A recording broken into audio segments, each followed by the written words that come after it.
Morning বন্ধুরা, কেমন আছো সবাই? আশা করি সবাই খুব ভালো আছো, আর আমিও খুব ভালো আছি। সকাল সকাল নিয়ে চলে আসলাম আবারও নতুন একটা ব্লগ।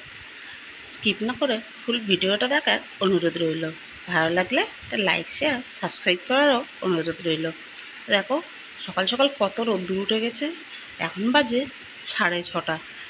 দেখে মনে হচ্ছে যে কতটা বেলা হয়ে গেছে আর কতটা রোদ্দুর উঠে গেছে।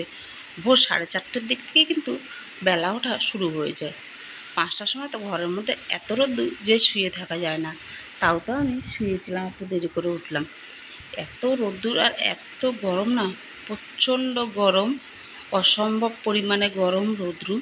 আর এই গরমে একা হাতে সংসারে সব কাজকর্ম করতে হচ্ছে, প্লাস রান্নাবান্নাটাও কিন্তু সামলাতে হয়। তো এত গরমে সংসারে কাজ করা, এই সংসারে এইসব সমস্ত বাসি কাজ করার পরে রান্না বান্না সামলাতে হিমশিম খেয়ে যায়। হিমশিম খেয়ে যায় বলতে কষ্ট হয় না, গরমের জন্যেই কষ্টটা হয়। কাজের কষ্ট বা কাজের ভয় না, গরমের জন্যেই কষ্টটা হয়। রান্নাঘরে ঢুকলে এতটা পরিমাণে গরম, থাকা যায় না রান্নাঘরে। আর এখন তো দেখতে পাচ্ছ, যেহেতু এখন টিউবওয়েলেই কাজ করি বেশিরভাগ বলতে বাসন কোসন মাজা, কাপড় চোপড় ধোয়া, এগুলো কিন্তু টিউবওয়েলেই করছি ইদানিং। যেদিন অল্প কাপড় চোপড় থাকে সেদিন কিন্তু আর টিউবওয়েলে ধুই না, কিন্তু বেশি কাপড় টাপড় থাকলে সেদিন আমি টিউবওয়েলে ধুয়ে নিই। সেটা আমিই ধুই কিংবা তোমাদের দাদা ধুক, যেই ধোক না কেন আমি কিন্তু টিউবওয়েলে ধুয়ে নিই।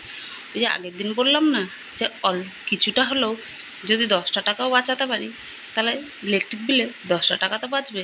10টা টাকাই বা কে দেয় এখনকার দিনে বলো? 10টা টাকা কামাই করতে কিন্তু মাথার ঘাম পায়ে ফেলতে হয়। যারা কামাই করে তারা জানে যে পয়সা কামাই করতে কতটা কষ্ট হয়। যারা অফিস করছে, লেবারি কাজ করছে, তারাই বুঝতে পারে। ছোটোবেলায় আমরাও কাজ করেছি, তো আমরাও জানি যে কতটা কষ্ট হয়। ছোটোবেলায় আমরাও কিন্তু এর বাগানে ওর বাগানে জল দেওয়া কাজ, লঙ্কা তোলা কাজ, এগুলো কিন্তু করেছি। তাই জানি এই গরমে পয়সা কামাই করতে কতটা কষ্ট। আর তার মধ্যে ছোটোর থেকে অভাবটাও দেখেছি। তাই কিন্তু কোনো জিনিস নষ্ট হলে বা কোনো জিনিস, এই যে যেমন ইলেকট্রিক বিল বেশি আসে, খুব কিন্তু গায়ে লাগে। আমি সারাদিন সবাইকে বলতে থাকি যে লাইট ফ্যান অযথা জ্বালিয়ে রেখো না, কেন এতে বিলগুলো উঠছে। আর শুধু আমাদের বিল উঠছে বলে সেটা নয়, কিছুটা কারেন্টও তো সঞ্চয় হয় বলো। যেমন দেখতে পাও গরমের সময় অর্ধেক সময় কারেন্ট থাকে না। এত কারেন্ট অপচয় হলে কারেন্টেরও উৎপাদন পরে কমে যাবে, তাই না? তো সেই জন্যেই সব জিনিসটাই কিন্তু মাথায় রাখতে হয়। তো চলো, তোমাদের সঙ্গে কথা বলতে বলতে আমার কিন্তু বাসন মাজা শেষ হয়ে গেছে। এখন কাপড়গুলো ভালো করে ধুয়ে নেবো। আর কাপড়গুলো এখন আমি 5-6বার কিন্তু ধুয়ে নেবো। কেন 5-6বার করে না ধুলে না ঠিক সাবান জলটা যায় না। সাবান জলটা যেন থেকে যায়, যত ধুই আর যত চিপি তত মনে হয় সাবান জল বেরোয়। এর জন্যেই আমি কিন্তু যখনই কাপড় চোপড় ধুই, যতক্ষণ না জলটা পরিষ্কার হচ্ছে ততক্ষণ কিন্তু আমি ধুতেই থাকি। ওই চেপার পরে একটা ফেনা ফেনা মতন বেরোয়, আমার মনে হয় যেন সেটা সাবান জল বেরোয়। এই জন্য আমি সব ভালো করে ধুয়ে নিই। আর এখন যেহেতু তোমাদের দাদা নেই, তো আমাকেই সব কিছু করতে হচ্ছে। তোমাদের দাদা থাকলে তো ও কাপড় চোপড় ধোয়, কিন্তু সবসময় ওরা হচ্ছে বেটা ছেলে মানুষ, ওরা কি আমাদের মতন এতটা পরিষ্কার করে সুন্দর করে ধুতে পারে? তাও কিন্তু বাড়িতে থাকলে চিল্লামিল্লি শুরু করে দেয়, হাত থেকে কাপড় টেনে নেয়, ধুতে দেয় না, এরকম করতে থাকে। তোমাদের দাদা থাকলে করতে পারি না, সব সময় মাঝের মধ্যে করি। তো যাই হোক, আমার কাপড় চোপড় ধোয়া হয়ে গেলে এখন হচ্ছে ছোলা টোলাগুলো ধুয়ে পরিষ্কার করে রেখে যাব। ছোলাটা ধুয়ে পরিষ্কার করে বাদামটা ছাড়িয়ে রেখে যাব। বাদাম বলতে এর সঙ্গে অ্যালমন্ডও ভিজাই, তো সেটা ছাড়িয়ে রেখে যাবো। আর ছোলাটা দেখো কতটা নোংরা থাকে, জলটা দেখতে পেলে কি কালো, মানে কালো হয়ে গেছে জলটা। তো প্রচণ্ড কিন্তু নোংরা থাকে। এখন জামা কাপড়গুলো মেলে দেবো। আর ছাদটা আমার দেখছো কী অবস্থা হয়ে আছে, ছাদটাও কিন্তু পরিষ্কার করতে হবে। ওইদিকে কাঠের গুঁড়ো, এদিকে বাঁশের পাতা, দিকে চারদিকে নোংরা হয়ে আছে। বৃষ্টির জন্য ছাদটা পরিষ্কার করতে পারছি না, ছাদটাও কিন্তু পরিষ্কার করতে হবে। শ্যাওলাও যেমন পড়েছে তেমন নোংরাও হয়েছে। আর এই বাঁশ গাছের জন্যে এতটা নোংরা হয় না কি বলবো। এমনিতেই তো নোংরা হয় মুরগির জন্যে, মুরগি ঘরটা সামনেটা দিয়ে দেখবে পুরো নোংরা হয়ে থাকে। ওই 1 দিন 2 দিন পর পর যদি না ঝাঁট দেওয়া যায়, মানে 1 সপ্তাহ যদি না ঝাঁট দিই পুরো নোংরা হয়ে যায়। সবসময় ঝাঁট দেওয়া হয়েও ওঠে না।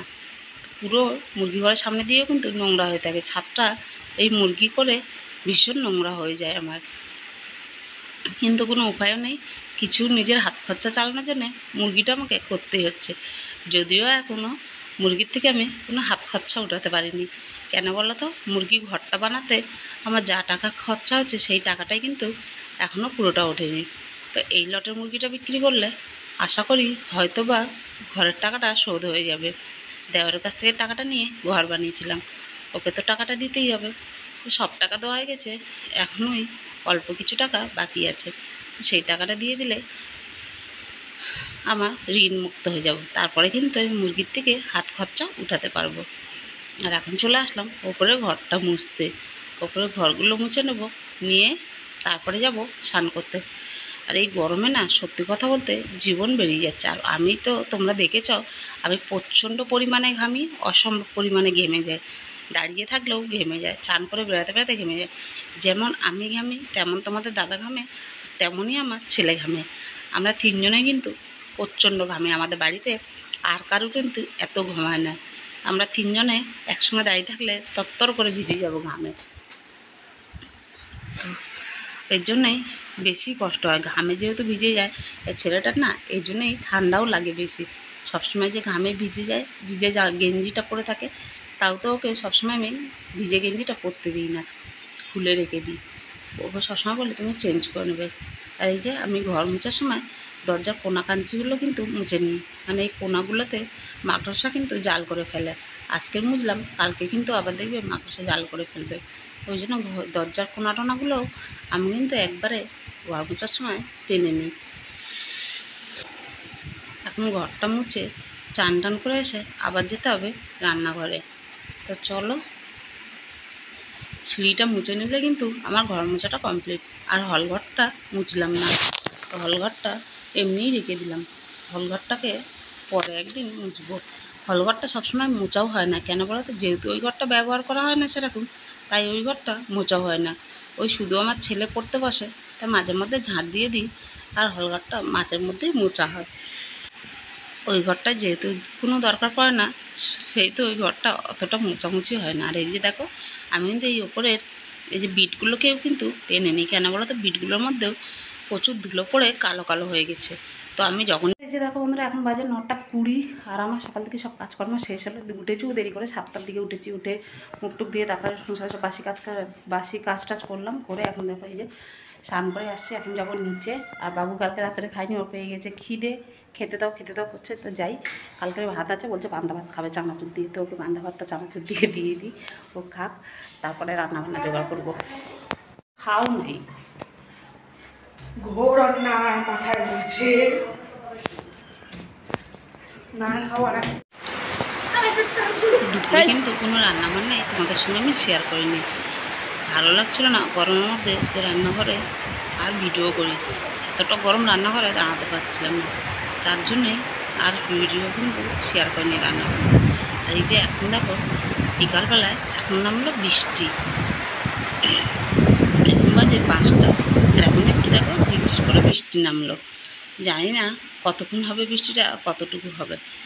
তো মনে হচ্ছে বৃষ্টিটা নামার পরে মনে হচ্ছে যেন একটু শান্তি পাবো। যখন বৃষ্টিটা নামলো তখন ভাবলাম না একটু হয়তো শান্তি পাবো, কিন্তু ওই ঝিরঝির মানে ঝমঝম করে নামলো, একটুখানি হয়ে বৃষ্টিটা বন্ধ হয়ে গেল। এতে কি হলো বলো তো?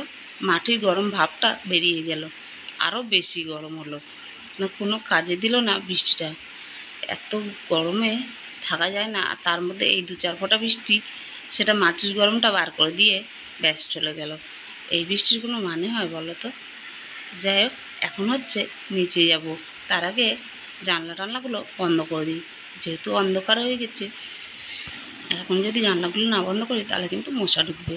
এরপর চলে আসলাম নিচে। ছেলে খাবে ম্যাগি, ওকে ম্যাগি বানিয়ে দিলাম, তো ও এখন ম্যাগি খাবে।